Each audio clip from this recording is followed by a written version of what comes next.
The Memoirs of Reverend Brainerd, written by Jonathan Edwards. This copy is from 1822. We're on chapter 7. These chapters are long, so we're going to break them up into manageable sections. This is being read by Peter John Parisi, also known as Brian Dean, founder of the School of Prayer. More free audios and sermons can be found at www.intheschoolofprayer.com. Chapter 7, from the commencement of his residence at Crossweeksang to the close of the first part of his journal. We are now come to that part of David Brainerd's life when he had the great success in his labors for the good of souls and in his particular business as a missionary to the Indians. Long had he agonized in prayer and travailed in birth for their conversion. Often had he cherished the hope of witnessing that desirable event, only to find that hope yield to fear and end in disappointment. But after a patient continuance in prayer, in labor, and in suffering, as it were through a long night, at length he is permitted to behold the dawning of the day. Quote, "Weeping continues for a night, but joy comes in the morning," unquote. He went forth weeping, bearing precious seed, and now he comes rejoicing, bringing his sheaves with him. The desired event is brought to pass at last, but at a time, in a place, and upon subjects which scarcely ever entered into his heart. An account of this was originally published in his journal, consisting of extracts from his journal during 1 year of his residency at Crossweeksang. Those extracts are now incorporated with the rest of his diary for the same purpose in regular chronological order. The following prefix by the correspondence introduced the journal to the novice of its readers and deserves an insert in the present volume. Quote, "The design of this publication is to give God the glory of His distinguishing grace and gratify the pious curiosity of those who are wanting, waiting, and praying for that blessed time when the Son of God, in a more extensive sense than has yet been accomplished, shall receive, quote, the heathen for His inheritance, and the utmost parts of the earth for possession," unquote. Whenever any of the guilty race of mankind are awakened to a just concern for their eternal interests, are humbled at the footstool of a sovereign God, and are persuaded and enabled to accept the offers of redeeming love, it must always be acknowledged a wonderful work of divine grace, which demands our thankful praise. But doubtless it is a more affecting evidence of almighty power, a more illustrious display of sovereign mercy, when those are enlightened with the knowledge of salvation, who have for many ages dwelt in the grossest darkness and heathenism, and are brought to a cheerful subjection to the government of our divine Redeemer, who from generation to generation had remained the voluntary slaves of the Prince of Darkness. This is that delightful scene which will present itself to the reader's view while he attentively pursues the following pages.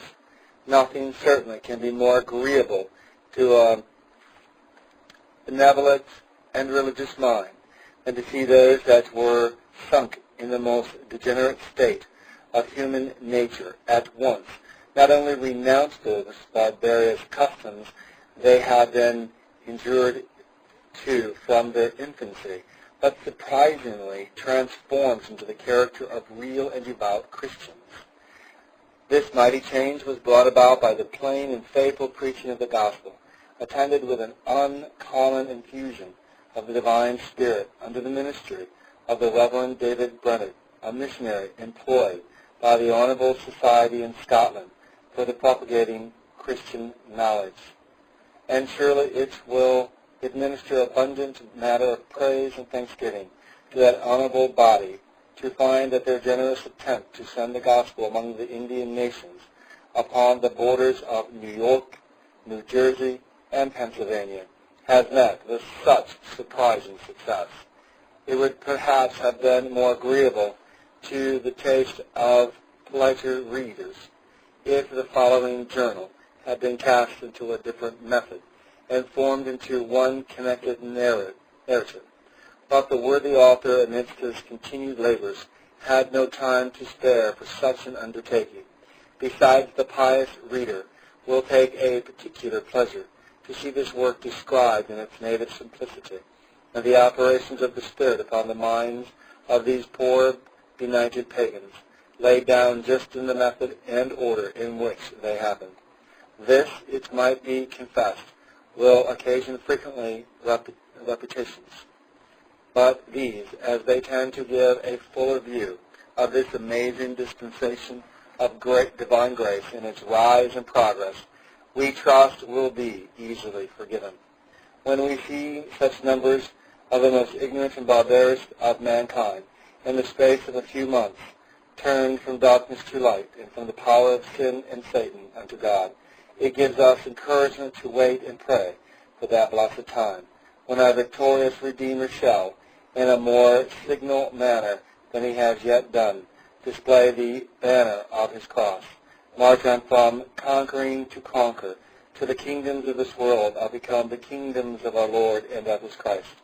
Yea, we cannot but lift up our heads with joy and hope that it may be the dawn of that bright and illustrious day, when the sun of righteousness shall rise and shine from one end of the earth to the other, when, to use the language of the inspired prophets, quote, the Gentiles shall come to his light, and kings to the brightness of his rising, unquote, in consequence of which the wilderness and solidarity places shall be glad, and the deserts rejoice and blossom as the rose. It is doubtless the duty of all, in their different stations and according to their respective capacities, to use their utmost endeavors to bring forward this promised, this desired day. There is a great want of schoolmasters among these Christianized Indians to instruct their youth in the English language and the principles of the Christian faith. For this, as yet, there is no certain provision made, if any are inclined to contribute to do good a design. We are persuaded they will do an acceptable service to the kingdom of the Redeemer. And we earnestly desire the most indigent to join, at least in their wishes and prayers, that this work may prosper more and more, till the whole earth is filled with the glory of the Lord. Crossfit Sang, June 1745. Quote, June 19th. I had spent most of my time for more than a year past among the Indians at the forts of Delaware in Pennsylvania.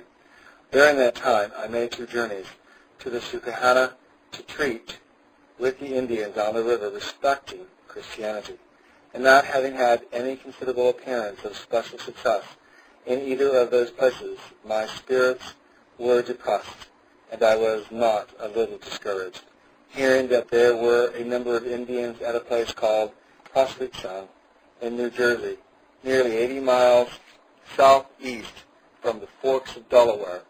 I determined to make them a visit and see what might be done towards Christianizing them, and accordingly arrived among them on Wednesday, June 19, 1745.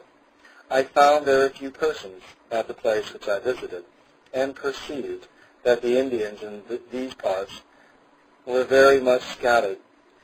There were not more than 2 or 3 families in a place, and these small settlements, 6, 10, 15, 20, and 30 miles, and some more from that place.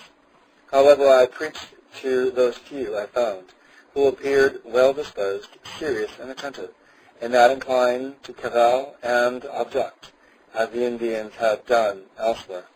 When I had concluded my discourse, I informed them, there being none but a few women and children, that I would willingly visit them again the next day.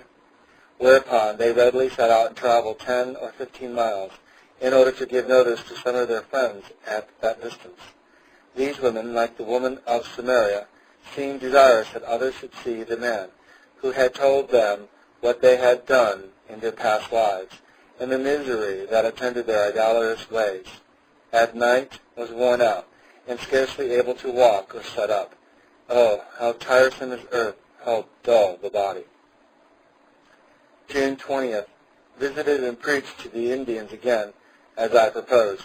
Numbers were gathered at the invitations of their friends, who had heard me the day before.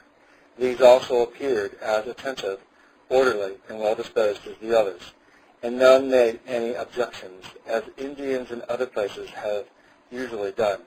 Towards night, preached to the Indians again, and had more hearers than before. In the evening, enjoyed some peace and serenity of mind, and comfort and composure in prayer alone, and was enabled to lift up my head with some degree of joy, under my apprehension that my redemption draws nigh. Oh, blessed be God, that there remains a rest to his poor, weary people. June 21st. Rode to Freehold to see Mr. William Tennant, and spent the day comfortably with him.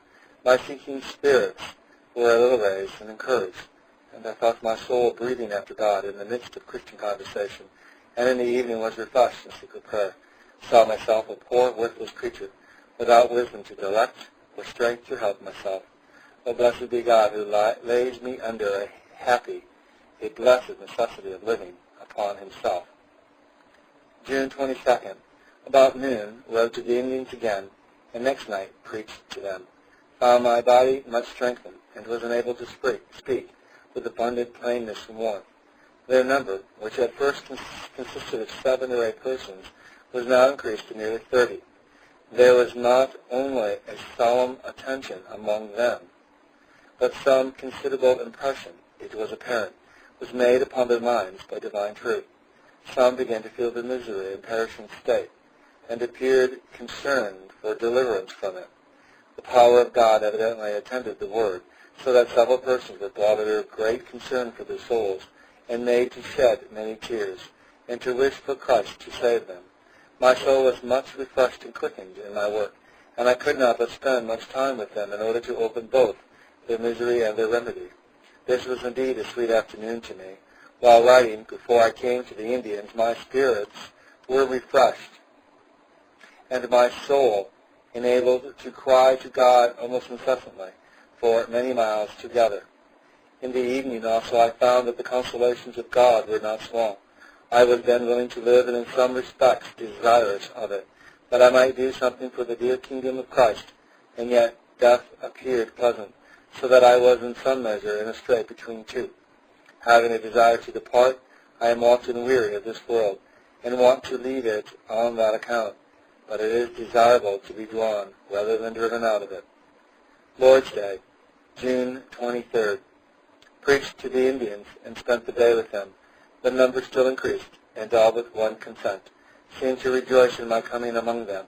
Not a word of opposition was heard from any of them against Christianity, although in times past they had been as much opposed to anything of that nature as any Indians whatsoever.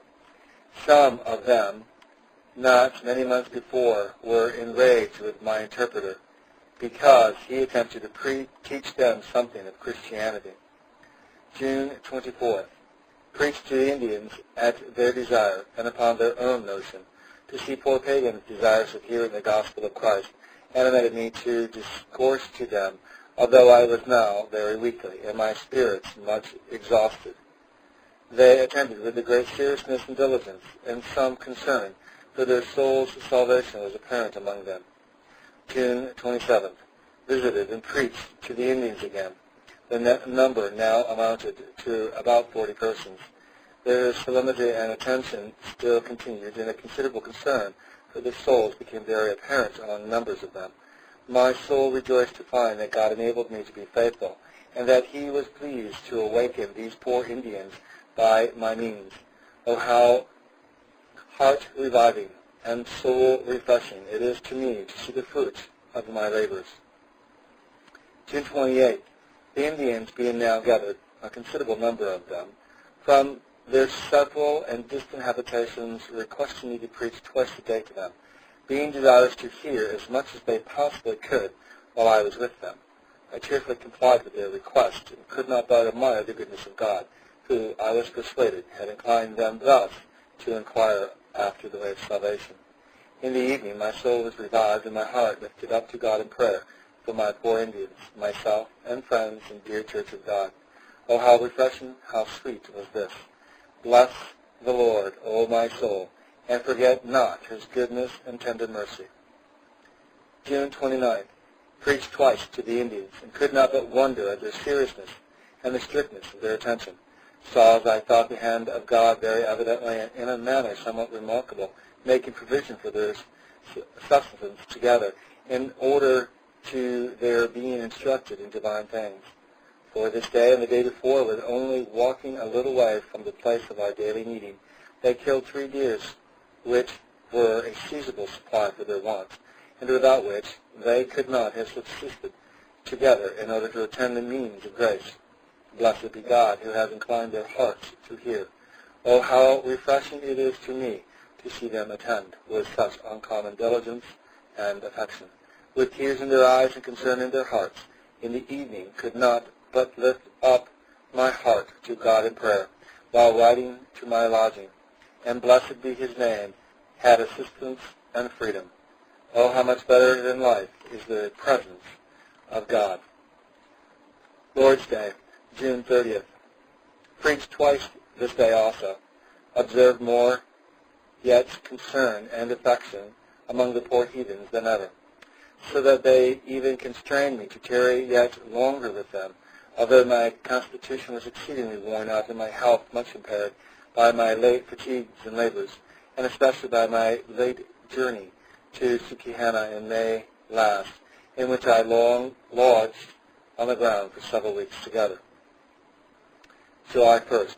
Preached again twice to a very serious and attentive assembly of Indians. They having now learned to attend the worship of God with Christian decency in all respects. There were now between 40 and 50 persons of them present, old and young. I spent a considerable time in discoursing with them in a more private way, inquiring of them what they remembered of the great truths which had been taught them from day to day, and may justly say it was amazing to see how they had received and retained the instructions given them, and what a measure of knowledge some of them had acquired in a few days. July 2nd. Was obliged to leave these Indians at Crossweeksang, thinking it's my duty, as soon as my health would admit, again to visit those at the forts of Delaware. When I came to take leave of them and to speak particularly to each of them, they all earnestly inquired when I would come again, and expressed a great desire of being further instructed. Of their own accord they agreed that when I should come again, they would all meet and live together during my continuance with them, and that they would use their utmost endeavors to gather all the other Indians in these parts who were yet more remote. When I parted from them, one told me with many tears, quote, she wished God would change her heart, unquote. Another that, quote, she wanted to find Christ, unquote. And an old man who had been one of their chiefs wept bitterly with concern for his soul. I then promised them to return as speedily as my health and business elsewhere would permit, and felt not a little concerned at parting, lest the good impressions then apparent upon numbers of them might decline and wear off, when the means came to cease. Yet I could not but hope that he who I trusted had begun a good work among them, and who I knew did not stand in need of means to carry it on, would maintain and promote it. At the same time, I must confess that I had often seen encouraging appearances among the Indians elsewhere prove wholly abortive, and it appeared that the favor would be too great if God should now, after I had passed through so considerable a series of almost fruitless labors and fatigues, and after my rising hopes had been so often frustrated among these poor pagans, give me special success in my labors with them. I could not believe and scarcely dare to hope that the event would be so happy, and scarcely ever found myself more suspended between hope and fear in any affair or at any time than in this. This encouraging disposition and readiness to receive instruction, now apparent among the Indians, seems to have been the happy effect of the conviction which one or two of them met with some time since at the forks of Delaware, who have since endeavored to show their friends the evil of idolatry.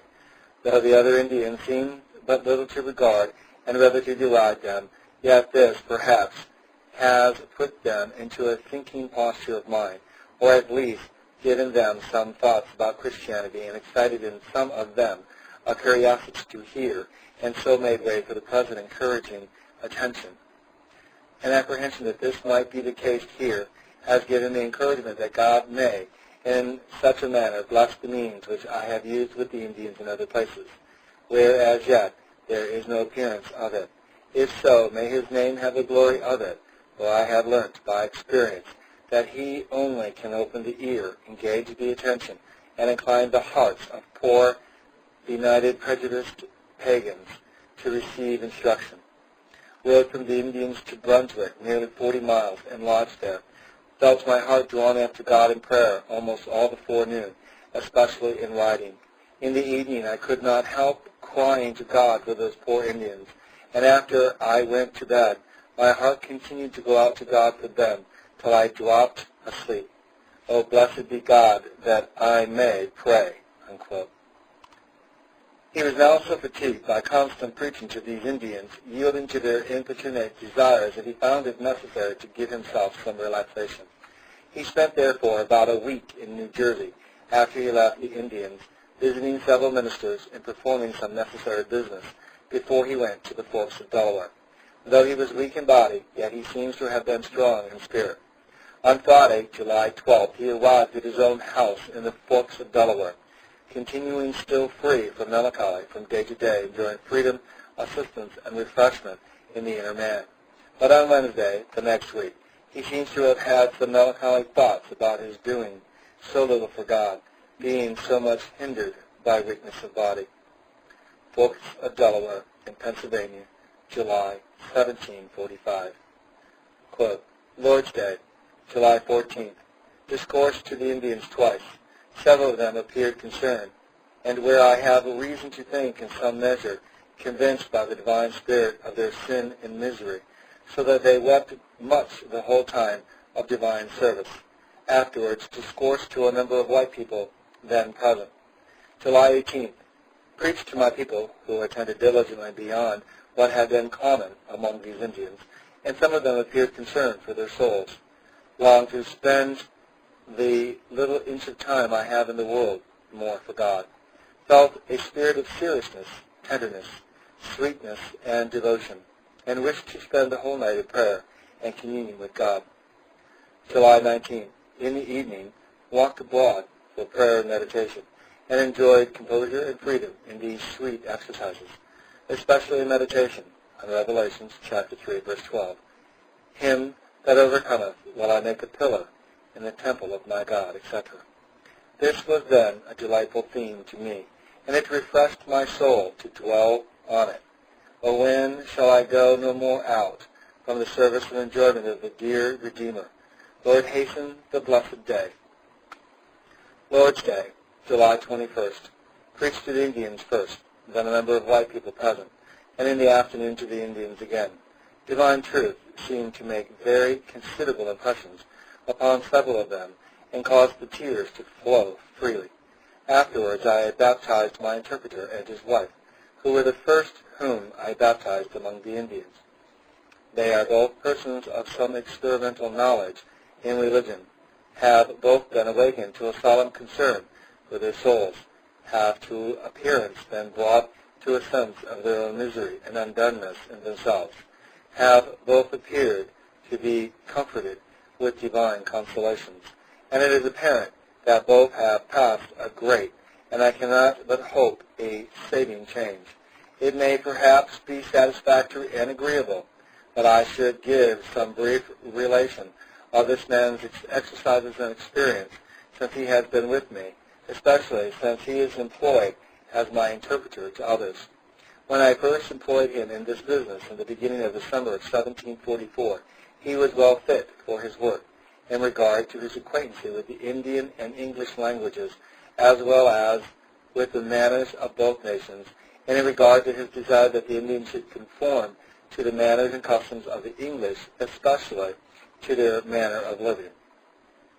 But he seemed to have little or no impression of religion upon his mind, and in that respect was very unfit for his work, being incapable of understanding and communicating to others many things of importance, so that I labored under great disadvantages in addressing the Indians for want of his having an experimental as well as more doctrinal acquaintance with divine truths. And at times my spirits sunk and were much discouraged under this difficulty, especially when I observed that this divine truth made little or no impression upon his mind for many weeks together.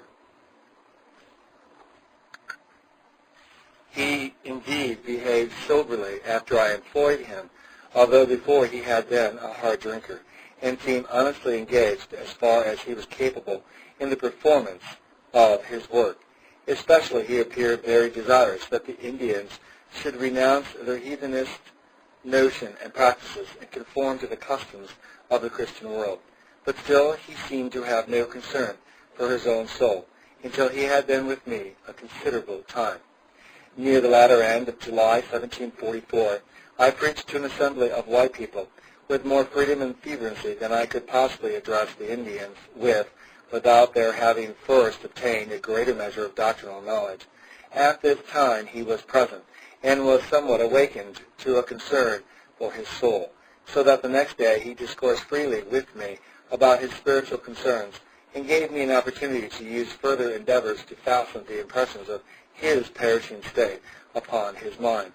I could plainly perceive for some time after this that he addressed the Indians with more concern and fervency than he had formerly done.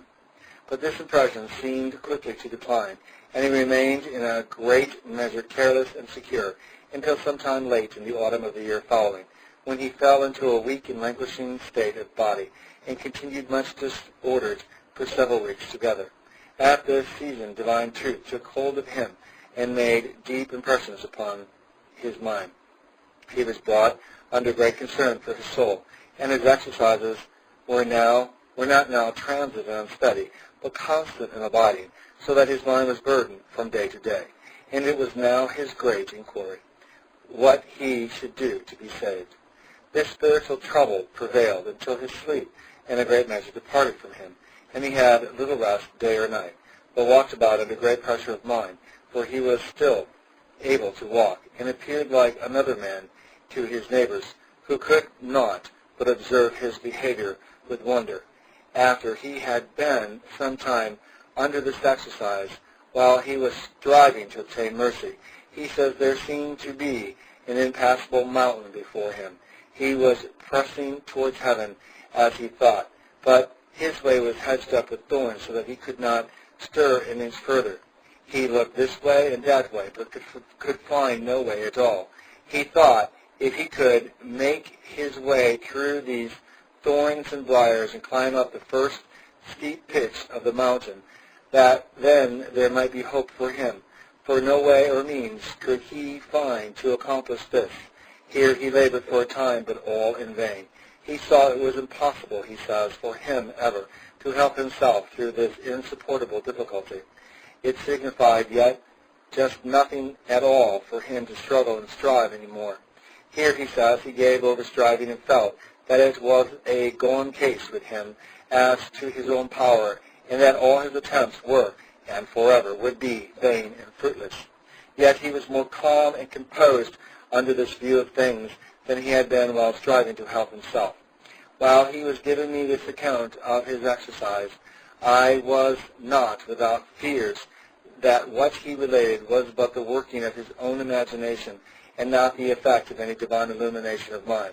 But before I had time to discover my fears, he added that at this time he felt himself in a miserable and perishing condition, that he saw plainly what he had been doing all his days, and that he had never done one good thing, as he expresses it.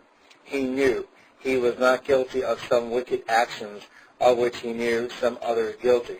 He had not been accustomed to steal, quarrel, or murder, the latter of which vices are common among the Indians. He likewise knew that he had done many things that were right. He had been kind to his neighbors, etc.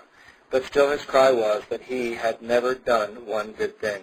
I knew, he said, that I had not been so bad as some others in some things, and that I had done many things which folks call good, but all this did me no good now. I saw that all was bad, and that I had never done one good thing, meaning that he had never done anything from a right principle and with a right view, though he had done many things that were materially good and right. And now I thought, he said, that I must sink down to hell, that there was no hope for me, because I never could do anything that was right. And if God left me alone ever so long, and I should try ever so much, still I should do nothing but what is bad. This further account of his exercises satisfied me, but it was not the mere working of his imagination, since he appeared so evidently to die to himself and to be divorced from a dependency upon his own righteousness and good deeds, to which mankind in a fallen state are so much attached, and upon which they are so ready to hope for salvation. There was one thing more in his view of things at this time, which was very remarkable. He not only saw, he says, what a miserable state he himself was in, but he likewise saw that the world around him in general were in the same perishing circumstances, notwithstanding the profession which many of them made of Christianity and the hope which they entertained of obtaining everlasting happiness. This he saw clearly, as if he was now wakened out of sleep, or had a cloud taken from his eyes. He saw that the life which he had lived was the way to eternal death, that he was now on the brink of endless misery, and when he looked around he saw multitudes of others who had lived the same life with himself, persons who had no more goodness than he, and yet dreamed that they were safe enough as he had formerly done. He was fully persuaded by the conversation and behavior that they had never felt their sin and misery as he now felt his. After he had been for some time in this condition, sensible of the impossibility of helping himself by anything which he could do, or of being delivered by any created arm, so that he had given up all for lost as to his own attempts, and was becoming more calm and composed, then he says it was borne in upon his mind, as if it had been audibly spoken to him, "There is hope, there is hope," whereupon his soul seemed to rest, and he, in some measure, satisfied, though he had no considerable joy. He cannot here remember distinctly any views he had of Christ, or give any clear account of his soul's acceptance of him, which makes his experience appear the more doubtful, and renders it less satisfactory to himself and others than it might be, if he could remember distinctly the apprehensions and actings of his mind at this season. But these exercises of soul were attended and followed with a very great change in the man, so that it might justly be said he was become another man, if not a new man. His conversation and deportment were much altered, and even the careless world could not but wonder what had befallen him to make so great a change in his temper, discourse, and behavior.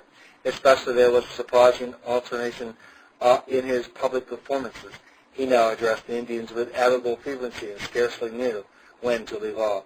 Sometimes, when I had concluded my discourse and was returning homeward, he would tarry behind to repeat and inculcate what had been spoken. His change is abiding, and his life, so far as I know, unblemished to this day, though it is now more than 6 months since he experienced this change, in which space of time he has been as much exposed to strong drink as possible in divers places, where it has been moving as free as water, and yet has never, that I know of, discovered any hankering desire for it. He seems to have a very considerable experience of spiritual exercise, and discourses freely of the conflicts and consolations of a real Christian. His heart echoes to the soul-humbling doctrines of grace, and he never appears better pleased than when he hears of the absolute sovereignty of God and the salvation of sinners in a way of mere free grace. He has lately had also more satisfaction respecting his own state, and has been much enlightened and assisted in his work, so that he has been a great comfort to me. After a strict observation of his serious and savory conversation, his Christian temper and unblemished behavior for such a length of time, as well as his experience, of which I have given an account, I think I have reason to hope that he is created anew in Christ Jesus to good works. His name is Moses Finda Voltuer. He is about 50 years of age and is pretty well acquainted with the pagan notions and customs of his countrymen, and so is the better able now to expose them. He has, I am persuaded, already been, and I trust will yet be, a blessing to the other Indians. Footnote. His name is spelled Moses, and then the second word is F as in Frank, I-N, like in Nancy, D as in David, A. The last name is spelled F as in Frank, A-U, T as in Tom, A-U-R-Y. End of my footnote. July 23rd. July 23rd. Preached to the Indians that had few hearers.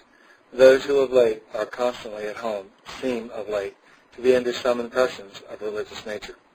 July 26th. Preached to my people, and afterwards baptized my interpreter's children. In the evening, God was pleased to help me in prayer, beyond what I have experienced for some time. Especially, my soul was drawn out for the encouragement of Christ's kingdom and for the conversion of my poor people. And my soul relied on God for the accomplishment of that great work. How sweet were the thoughts of death to me at this time. How I longed to be with Christ, to be employed in the glorious work of angels, and with an angel's vigor and delight. Yet how willing was I to stay a while on earth, that I might do something, if the Lord pleased, for his interest in the world. My soul, my very soul, longed for the ingathering of the poor heathen, and I cried to God most willingly and heartily. I could not but cry. This was a sweet season, for I had some lively taste of heaven, and a temper of mind suited in some measure to the employments and entertainments of it.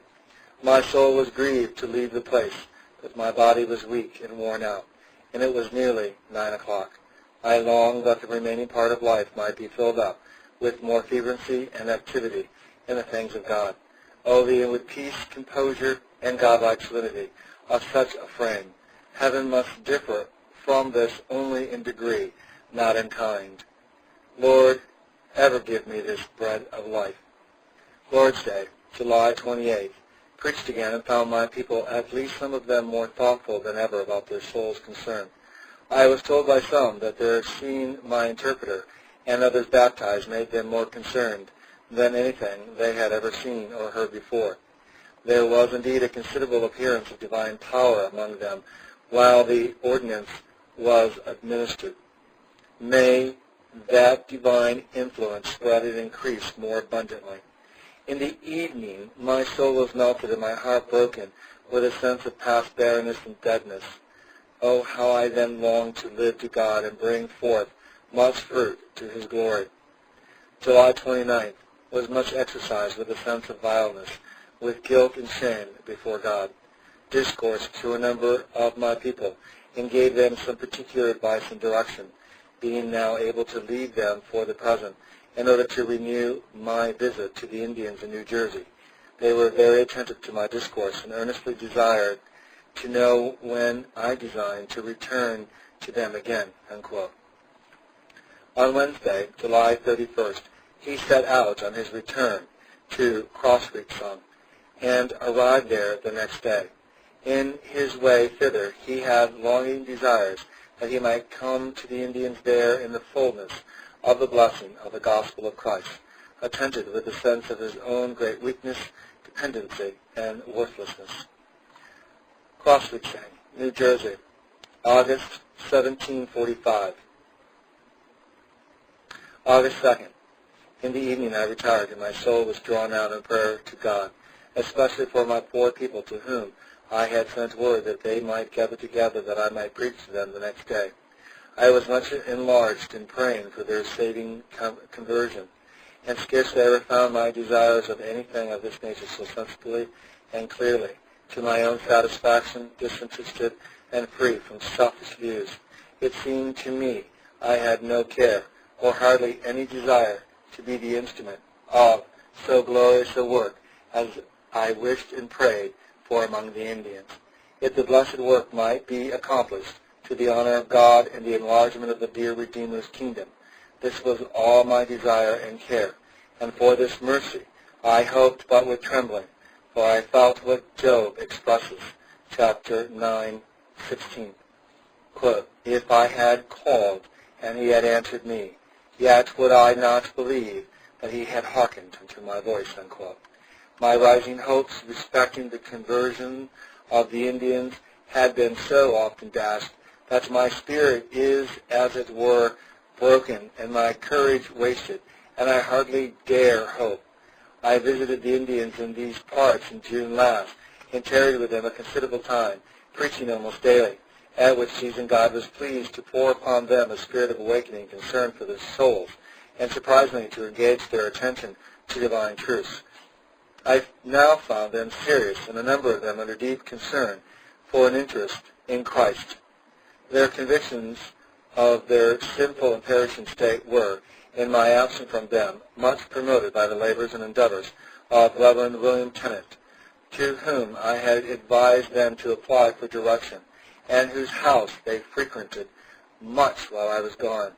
I preach to them this day with some view on Revelations chapter 22, verse 17, quote, "And whosoever will, let him take the water of life freely," unquote.